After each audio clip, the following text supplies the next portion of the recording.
So I guess this is the week that vehicles and projects don't want to leave.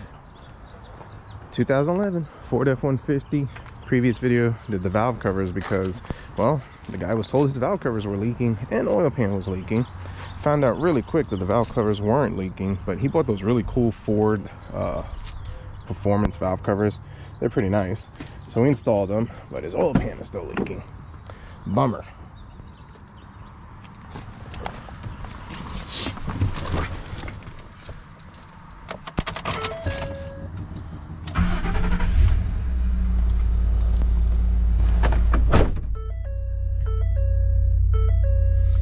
Key active drive, speed limit to 80.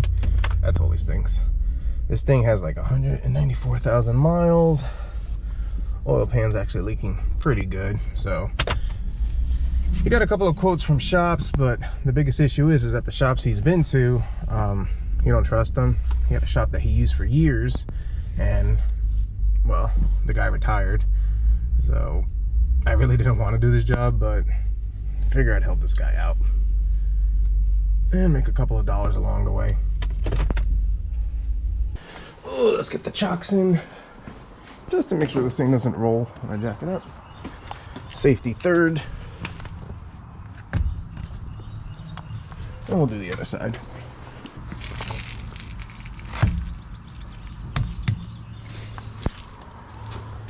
All right, should be high enough. Emergency brake is on. Chocks are in the back. So I guess let's start with draining the oil, and then we can take off whatever we need.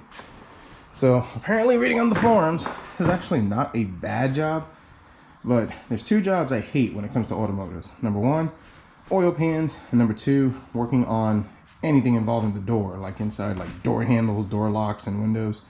So to kind of show you, all nice and wet, all back here. Now one might think it's actually the rear main seal, but I took off the inspection cover. It's dry behind there, and then you can actually see the seep. I don't know if you can get in the camera. Right over there on that upper corner. That's actually where it's seeping the most from, right there. So, yeah, good times. So let's drain that. This thing looks very rounded.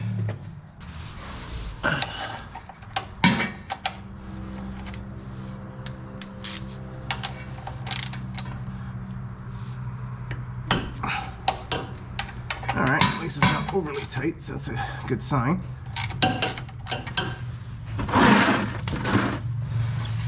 See how good we are at playing basketball. Okay, that's a little tight coming out. I don't like that.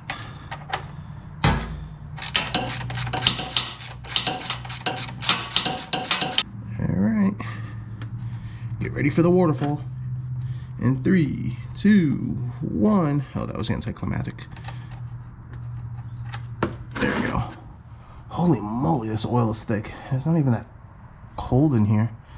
Apparently the guy says he likes to run Lucas on this. Yeah, we're gonna tell him, don't run Lucas. You don't need it. It's fine. It's fine, dude.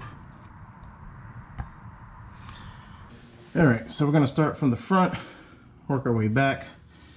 Got this cover right over here, and I don't want to be banging my head into it 1,000 times, so let's take this cover off.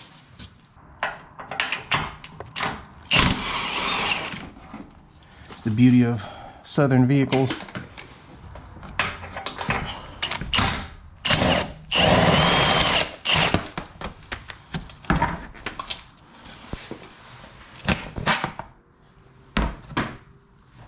Now that gives us tons of room for activities and stuff. So, all right, let's take off this off-road cover. I don't know what they're called.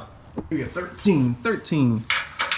Yep, should be 4, 1, 2, and then on the other side. I really wonder how heavy this thing is. Guess we're gonna find out.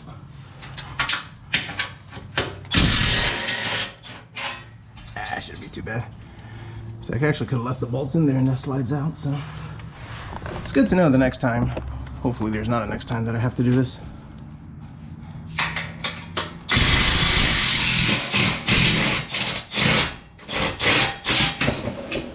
A lot more heavier than I thought. Now let's come up to the front, and what I want to do is, there's a bolt right over here. There's a bolt right over here next to the transmission line.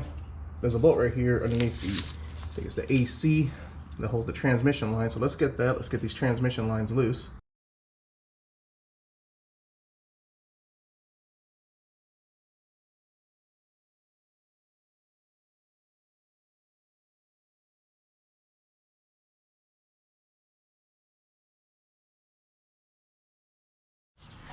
Now right up here is a plastic connector that holds the wiring harness to the oil pan. I'm gonna try to pop that out and see how easy it is, or not. Oh yeah, that was easy. Okay. We could just kind of tuck you back there. Okay, good. Now we got one more in the back over there that's for the transmission cooler line that goes into the transmission bell housing. So let's get back there. So this is on the passenger side. I think it's a 13.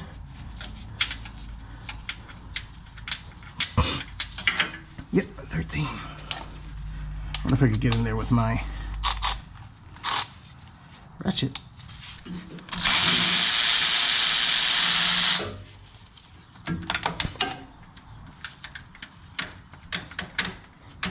Man, that's a long bolt. And now from what I understand, on the driver's side, there's a Christmas tree clip or whatever you call them. So let's go ahead and delete on that. So underneath the driver's side, right over there, this is by the differential. We got to push that up to get that out of here. And then, see if I can get that in the camera.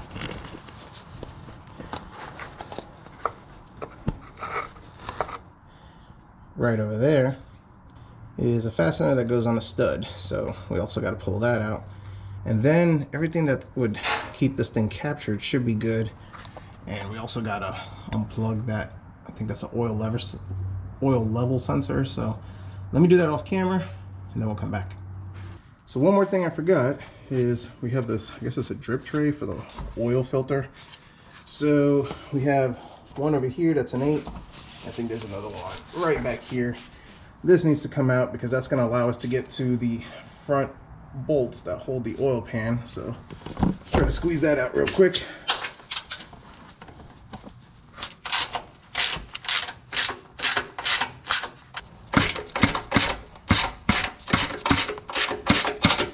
All right, take it back. There's 3. 2 over here, 1 over there. Yeah, we can just violently remove this. Maybe.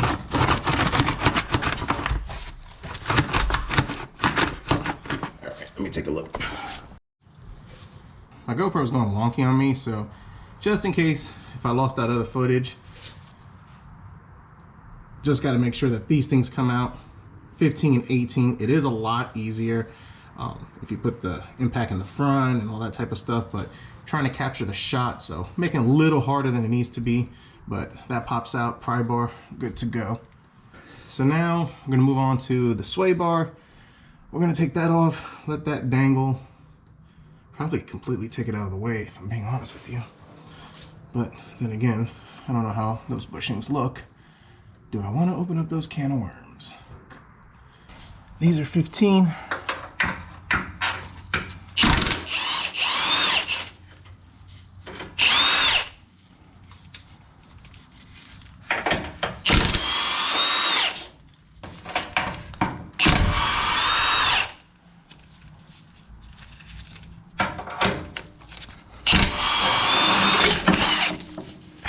You know, I should have planned for that to come down like that.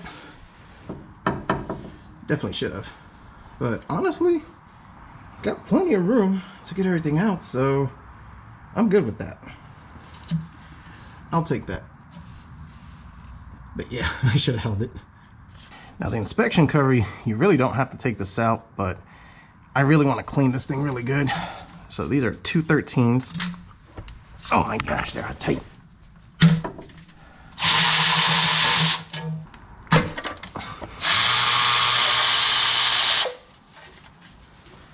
I think that's been the tightest bolt on this job the whole time. These things. Wow. Yeah, I want to make sure everything's clean. So I'm gonna give you a tip that I found that's actually gonna work convenient. I don't want to take the whole sway bar out because unnecessary work. But it is kind of in my way, especially since I got to take out these bolts for the differential. So the bracket that holds the sway bar bushings, took it off its mount, which I think there's a hole there and there. Moved it around and used that to hold the sway bar up. Put the bolt in just like so. And now it's behind the oil pan. So that's going to be out of my way while I work on this differential and get it set up. And then once I'm done, I can take those bolts out, let this thing swing down, and then slide the oil pan through the back. So a lot safer, less headache, and I think that's going to work good. So yeah, just hold your sway bar up just like that using the bracket. So I think that's going to work good.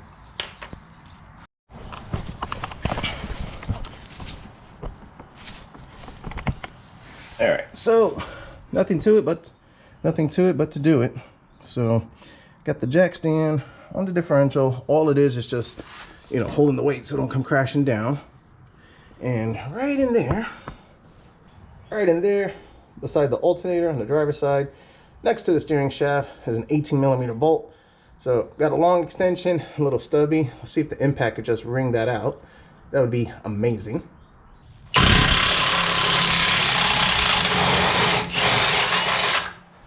Oh man, that was awesome. Whoops. Sweet. Will that come out? There you go. 1 down, 2 to go. So let's go to the back. All right, I lied.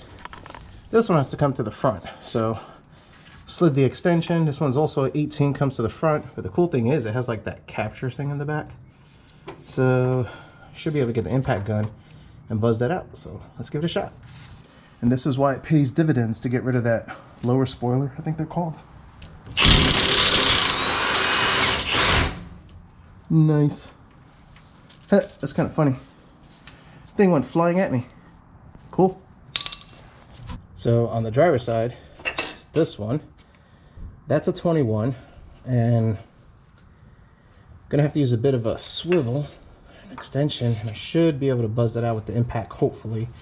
If not, we might have to use like a breaker bar or something. So let's see what happens.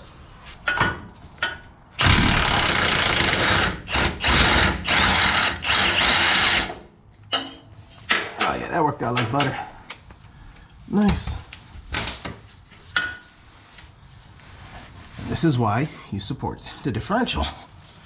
So I have a little bit of pressure on it, not much, but enough to be able to slide the bolts out, just like so. Now remember how I told you that we're holding up the sway bar? Now we got to take it out because this bracket's in the way now.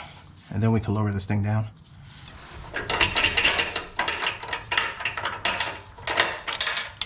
All right, there we go.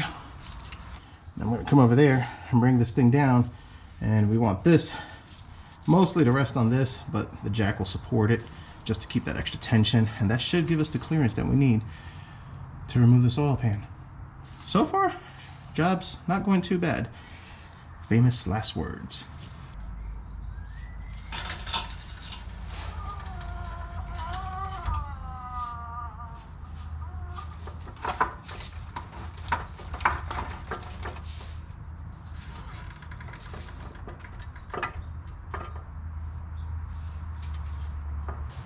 All right, looks good.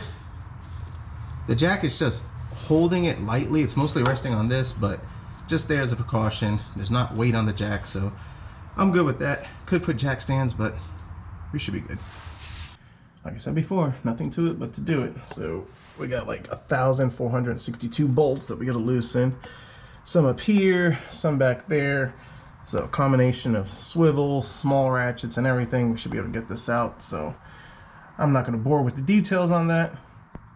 But if anything exciting or a tip or trick I come up with pops up, I'll turn the camera on, but I think I'm gonna start with the front, go all the way through the back. All right, took out all the bolts, left the two in the back so this thing doesn't go flying. Guess we're gonna smack this with a hammer. Just try to break it loose. See if we get our pry bar back here and just, you know, gently massage. If I can find something to massage, right?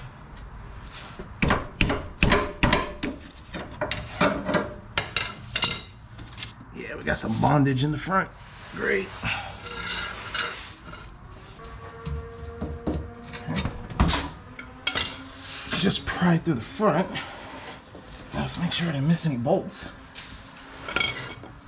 Yep, sure did. Missed one. Okay.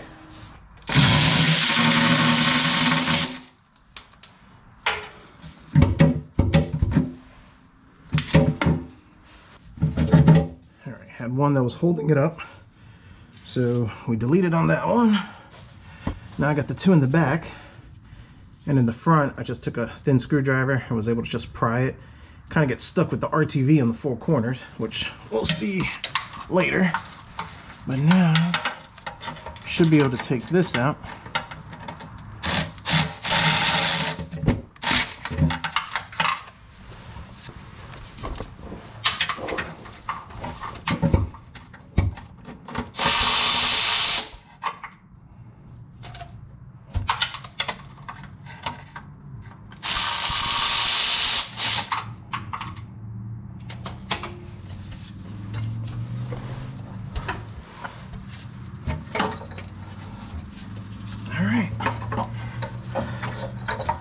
Still hanging up on something, which probably is a wiring harness.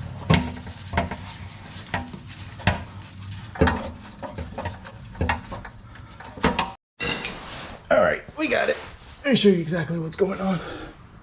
Right up here, there's a plastic piece that holds the wiring harness to a stud for the transmission cooler lines. I forgot to pull that out. Once I pull that out, now I have room, and the pan is ready to come out.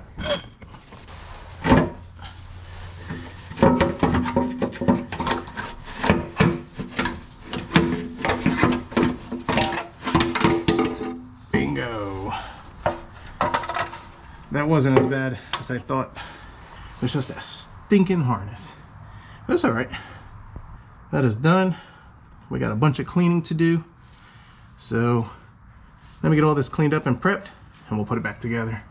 It's always good when you work on something and you find the smoking gun. So as you can see, it was looking from here and just look right over here. I mean, just pouring out the back. This gasket was smoked, but it's stuck on there pretty good. Oh, wait, maybe. Ooh.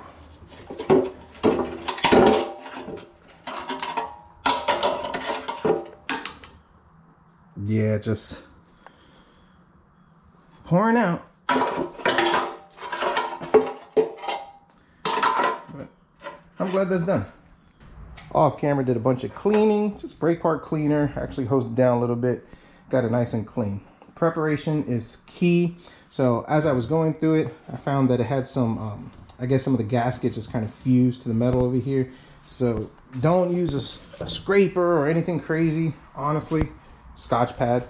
Went ahead, took a scotch pad to it, got those pieces of plastics out, run your hands through it, and you can feel it nice and smooth. You don't want any burrs or anything that's just really gonna mess this thing up, because if you don't have a good mating surface, honestly, this thing is gonna leak again. So this is clean, looks really good. And the good thing about this engine, considering it has 194,000 miles on it, no sludge, no glitter. This engine's in really good condition, so the owner definitely does a good job at keeping on top of it. So that's pretty awesome.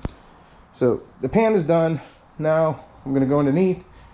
Same thing, just clean it, brake part cleaner, scotch pad, and then we should be able to slide this thing in, and that should seal this thing pretty good. So I'm gonna try to set up the camera, get you the best angle I can, but if the camera gets in the way, well, you gotta go.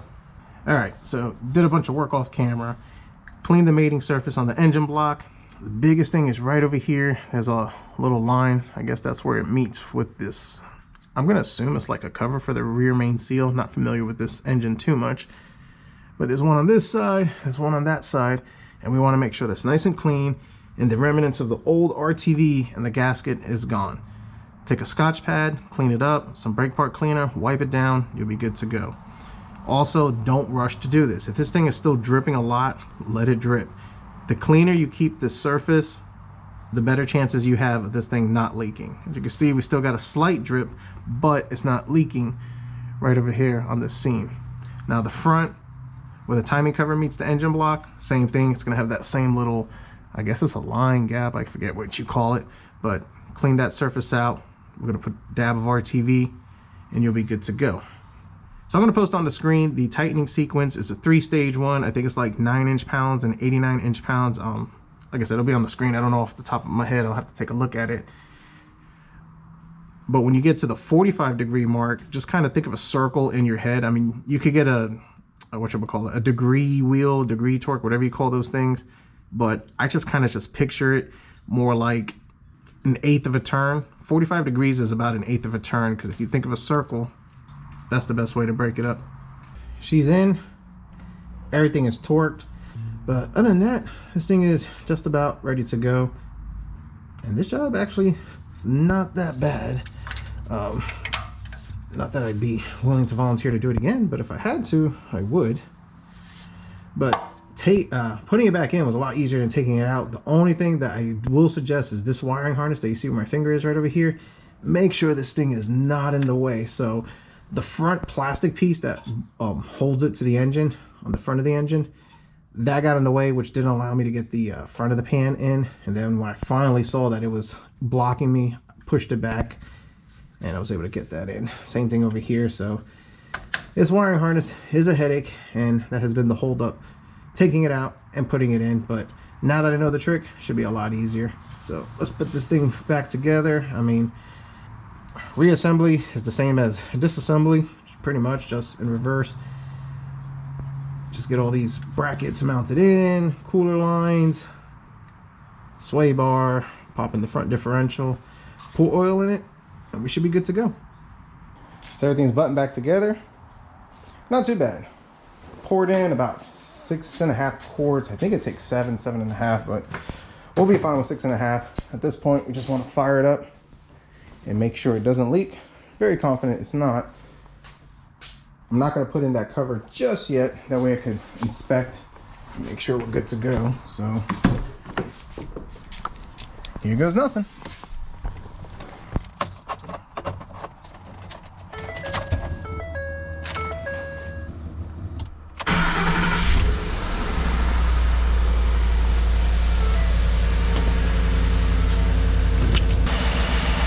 So far so good. The way this leak was before, the minute it had oil in there, it would leak just sitting. The minute you turned it on, it would just steady drip. So we're doing pretty good. And considering that the vehicle is still up in the air and all the oil is kind of sloshing around in the back, pretty sure we would have had a seep or anything by now. So let me crawl in and do an inspection.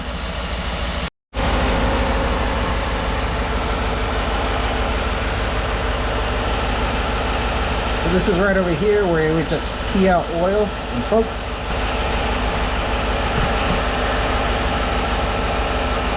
Alright, so engine's running, and yeah, like I said, it would just pee out the oil like nothing. Dry as a bone, especially right over here. Don't see nothing seeping. We're golden.